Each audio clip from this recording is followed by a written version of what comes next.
Our sermon reading is the same one as last week. We're catching up on the second half of this one, John 21, 18 through 29, and here's what John writes for us. Very truly I tell you, when you were younger, you dressed yourself, you went where you wanted, but when you are old, you will stretch out your hands, and someone else will dress you and lead you where you do not want to go. Jesus said this to indicate the kind of death by which Peter would glorify God, and then he said to him, "Follow me." Another time we get to hear, "Follow me." See, we're joining in on a conversation Jesus had with Peter, as recorded by John in his gospel. And this is the conclusion of John's gospel. So this is very important. This must be of utmost importance for John, because his whole writing of Jesus and the life of Jesus ends with this conversation with Peter. So it's an interesting aspect of what John wants us to get out of this. It's important because Peter's going to be the first major leader of the church. And it's important to see what Peter has gone through and what Jesus' message is to Peter. Now, if you remember, Peter earlier in Jesus' life and ministry gave a great confession that Jesus was the Christ, the Messiah. And Jesus said to him that he would build his church upon Peter's confession. He would give the keys of the kingdom to the disciples and to the church, and that the gates of hell would not prevail against the church's activity and ministry. He's saying this is still going to happen. This is going to take place. It's time to let this begin to flow and begin to work. And so he says, "Follow me." Again, follow me. Now remember, Jesus has been sharing these words with Peter. It started out with Jesus' first word was one of a question. Do you love me? And Peter, of course, gives this answer, "Yes, Lord," saying yes completely, but I surrender myself to you, Lord.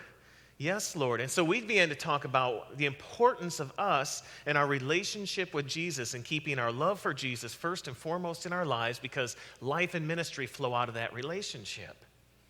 Then there was a second word, and that word, was a command. Well, if you love me, he says, then feed my sheep, tend my sheep, continue the ministry I've been doing. I did this, I've carried it to this point, now you have to carry this thing through and make it happen.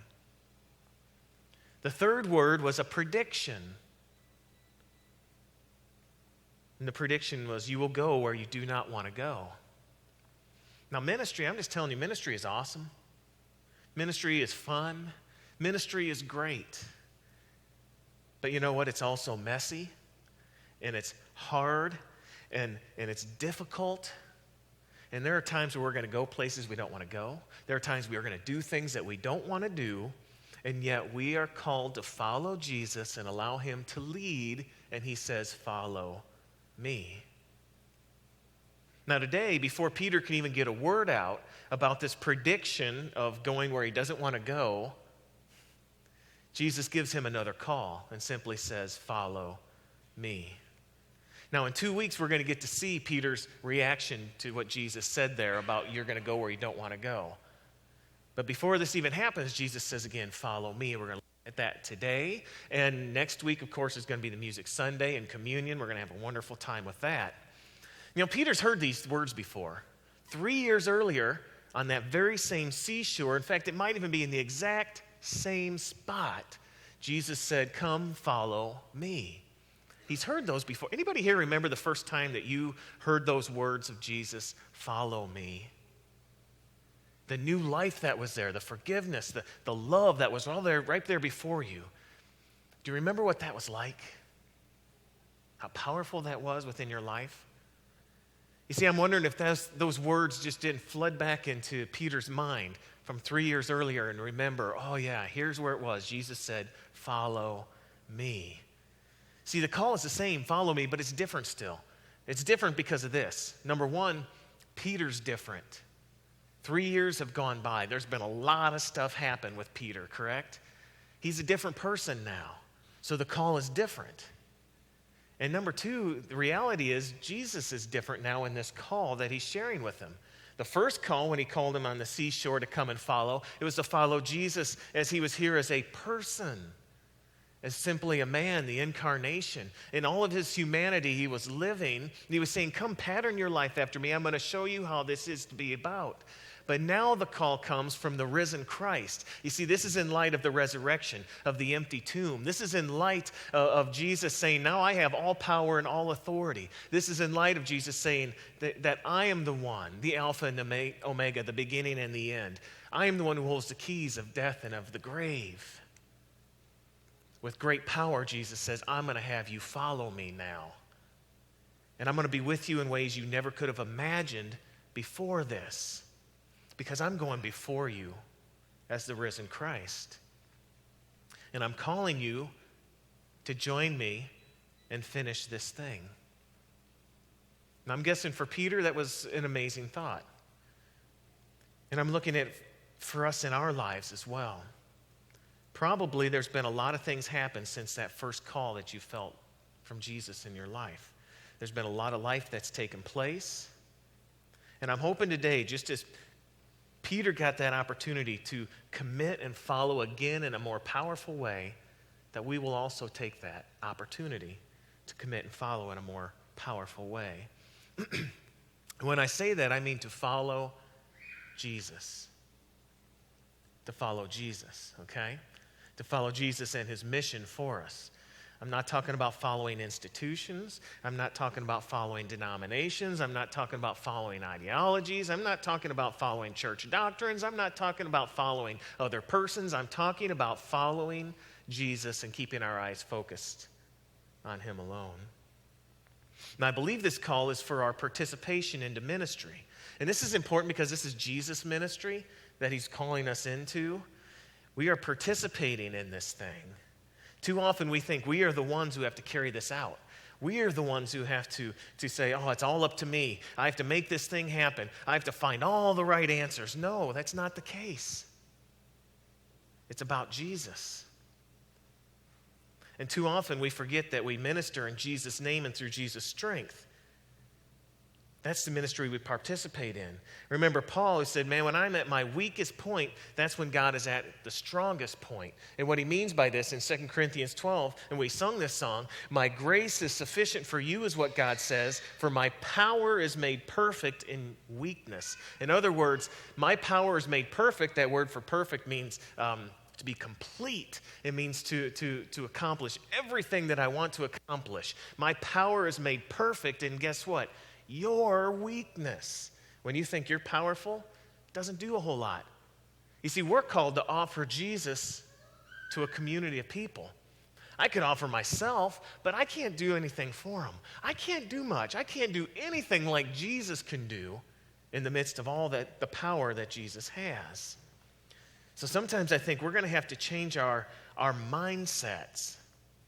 And instead of asking Jesus to join us in our ministry, we need to find where Jesus is at work and join him in his ministry. Does that make sense? See, one way is to say this, Lord, here's what we want to do. Now, would you come and join us and help us accomplish this? Or we say, Jesus, where are you at work? I'm going to find where that is, and I'm going to jump in and do it with you. Which one do you think is going to be more productive for God's kingdom? That's who we're called to be. That's what Jesus right here is calling Peter to do. Follow me. After he just gives him this thing about his ministry and his life and what's going to happen to him as he carries this thing through to completion. See, it reminds me of John 5:19 that we just read. Jesus said, the Son can do nothing of himself. He only does what the Father does. He sees it, he plugs in, he does it as well. Anybody here carrying maybe a burden of thinking that it's all about you and you have to do it all? I know a lot of us do. It's not the reality. It's always going to be about Jesus. That's why Jesus says things to us like this in Matthew 11. Come to me, all who are weary and burdened. I will give you rest. Take my yoke upon you. Learn from me. I'm gentle, humble in spirit. You will find rest for your souls, for my yoke is easy. My burden is light. Why is it? Because Jesus is right here with us in the midst of us, carrying this thing through. This is who we are. Now, as I talk about this fact being Jesus' ministry, Jesus' power, we're stepping out into this, I want you to remember this here as well. This does not mean that our preparation is not important. It is very important. It doesn't mean that our time and energy and effort given is not important. It is very important. It doesn't mean that our personal development and growth is not important. That is very important in the midst of this. But we do these things as we prepare ourselves for Jesus to move through us as he ministers, because it's his endeavor. It's his kingdom.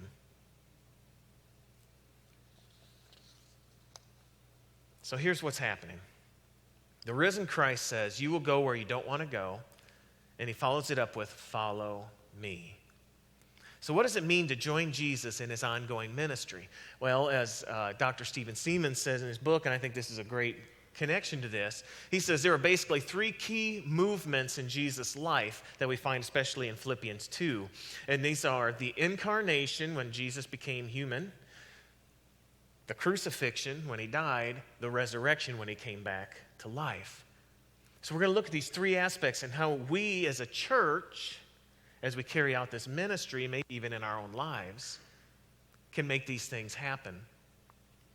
The first one's the incarnation. Emmanuel, God with us. You know, the incarnation, really, Jesus was born.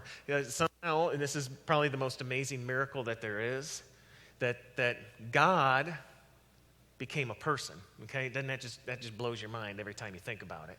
God becomes a person. But Jesus came and identified with us fully in our humanity. You know, there's the question, what if God was one of us? Well, God was one of us. He experienced human limitation, pain, suffering, death, joy, hope, laughter, family, love, life, everything. Jesus is in the midst of people, identifying with them, loving them, and affirming them.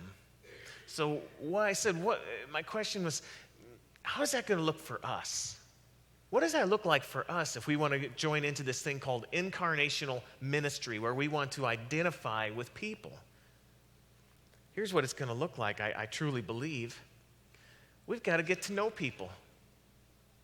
We've got to spend time with people. We've got to get involved in people's lives, to identify with them, to accept them, to walk beside them, to work with them, to play with them, to share in their joys and their sorrows, connecting with them, allowing people to get to know us and see us and all of our limitations and issues and problems as well, and be vulnerable.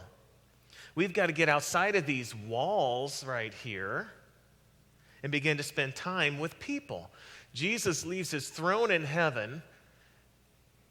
He leaves his comfort zone, and he comes and walks on the earth for 33 years. Why? Because he identified with people to connect with them. Incarnational ministry. This is who we are called to be. Jesus says, follow me. How are we going to do that as a church? How are we going to do that in our own lives? How do we begin to do that with a neighborhood? It's going to take meeting with people. It's going to take literally inviting people, helping people, loving people, serving people, sharing with people. Long gone are the days when we say on Sunday morning, I unlocked the church and I put a sign out front that said welcome, but nobody seems to be showing up. Well, I know why. You've got to reach people.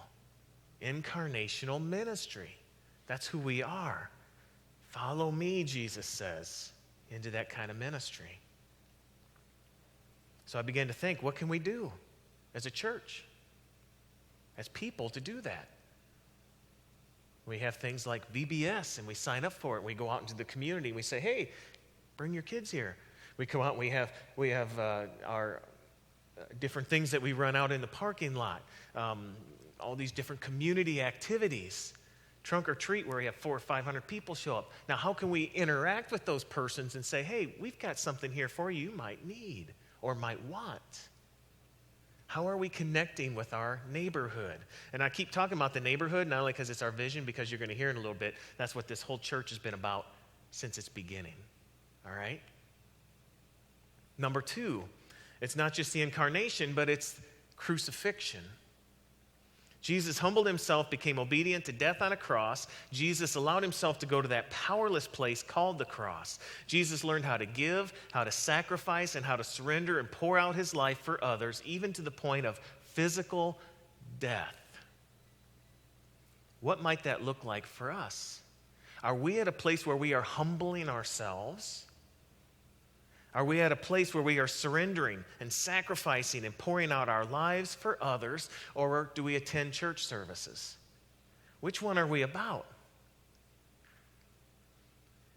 It's going to take sacrifice. I said in the first service, and everybody kept calling me a young kid. I said, one thing I've learned about humanity in almost 50 years, and they still call me a young kid, which I really enjoy, so keep it up, it's okay.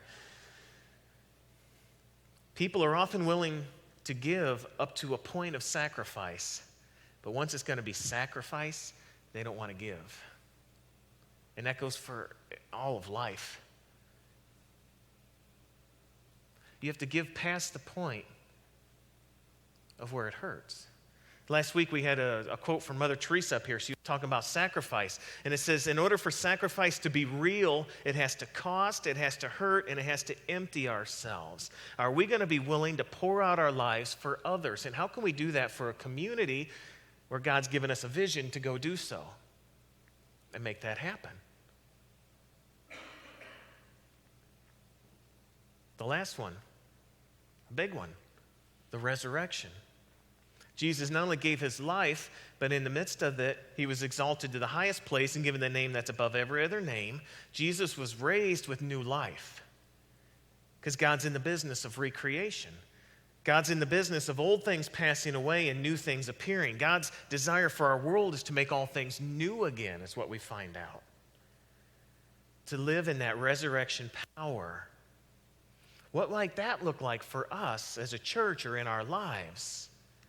As we surrender and pour out our lives for others, as we love, as we give, as we serve, you know what's going to happen? New life begins to emerge in people's lives, in homes, in families, in a community, in a neighborhood. And amazing things start to take place. Brokenness turns to wholeness. Addictions and captivity turn to freedom and liberation. And we are involved in it, folks. We are called to make this thing happen as we follow Jesus, as we give our time and our effort and our energy and our preparation and all that we have. We're pouring out our lives, literally, even if it has to be to a point of death, so that God can be working with us, because our very ministry is to offer people Jesus. It does no good to offer them ourselves. I mean, it's good in a way because it shows that we love people. But Jesus is the one who can make changes in their lives. And if they don't hear it from us, from whom are they going to hear it? See, it's no longer like that first call that Peter got. Jesus said, follow me, and try to be more like me every day, and try to mimic all that I'm doing. And wonderful, that's exactly what we're called to do in one aspect. But this second call is beyond that. Follow me into the ministry that I've begun and carry it to completion as I've asked you to do so. To find where Jesus is at work in our neighborhood and in our lives and families and situations, and to simply join in. All right, I promise you, I tell you this. Here's what we have. I want to give you a little church history about our church. Are you ready? Our church began as a congregation called the North Elkhart Class, and it was part of what they call a 6-point circuit, where a pastor went around to 6 different places to minister with. And that started in 1873, and they met in a little red schoolhouse. In 1888, land was donated in the Willowdale Addition part of town, and it was given free to any church organization that would build a church out there. You know where Willowdale is, right back up here? Okay, so the North Elkhart Class accepted the offer, and they built a small white church between Bristol Street and Simonton Streets on Magnolia, right up here. They said, okay, we will do that. So they had enough gumption. They had enough drive. They saw enough vision from God to say, we need to be more, and we're going to go do this. And they started a church. Boom. And there it was. But seeing the need for a church to minister to the 3,000 to 4,000 people who lived in the Riverside section of town, guess where that is? Everybody know? The Riverside section of town, 3,000 to 4,000 people that lived there. This little church decided to move to the southeast corner of Crawford and Liberty Streets. They moved because the area only had their little church up there, which they called Willowdale Church because it was in Willowdale. And it was located in a cornfield far away from the reach of the general public and from transportation. Now, understand what they're saying here. We're up here, we got this nice new little church, but nobody can get to us. So you know what we're going to do? We're going to build another church and go right to where they are because we feel we're called to go to this neighborhood called Riverside and meet the needs of the people. We're going to share Jesus with them, okay? And so they made this move, ministering to this neighborhood. And it was here that the church was rededicated, and I found this out too. It was called St. Paul United Methodist Church, okay? St. Paul United Methodist Church, but some of the powers to be didn't like it pronounced that way, so they had a board meeting and decided we're going to call it St. Paul's United Methodist Church. I didn't know that till just a little bit ago. So it became St. Paul's United Methodist Church. You know why? Because St. Paul used to go out on missionary journeys. He went 3 major missionary journeys, spent his entire life after his conversion to Jesus, okay, and spent his life pouring his life out for others and ended up being martyred to help people know who Jesus was. And they said, that's exactly who we want to be. We're changing our name to the church to St. Paul United Methodist Church. Because we're going to do whatever it takes to reach people with Jesus. You know, it's hard to believe that after 4 short years in the building, the board endorsed a resolution to build a whole new building. Can you believe that? 4 years in that building. Here's what the minute said.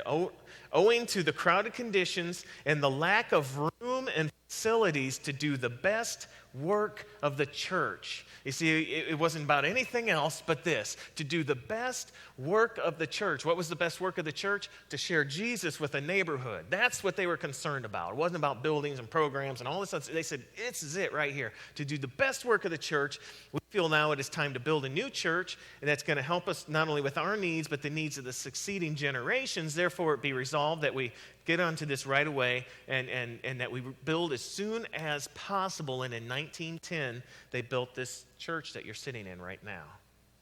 The entire heritage of this church has been, we see a need, especially right here in our neighborhood, to share Jesus, to change people's lives, because Jesus is the one who has all power and all life for us. And so they took it and they ran with it. And I won't even tell you the stories, but there were other stories that people have shared with me.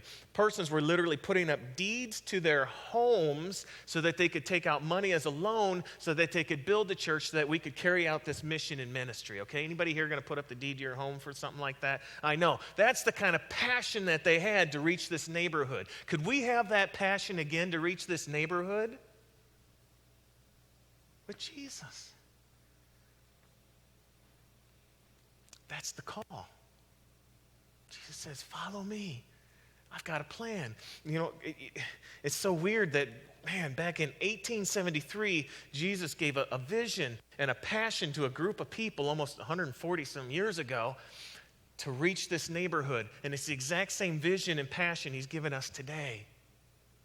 Will we honor the heritage of our church and that vision and answer this call and say, yes, we will pick it up and we will carry this thing to completion? Follow me. Isn't that amazing? That's amazing. Jesus is asking us to follow today, to step up and do these things. Peter answered and said, yes, here we go. And he did so. Will we today say, yes, here we are, we will do so.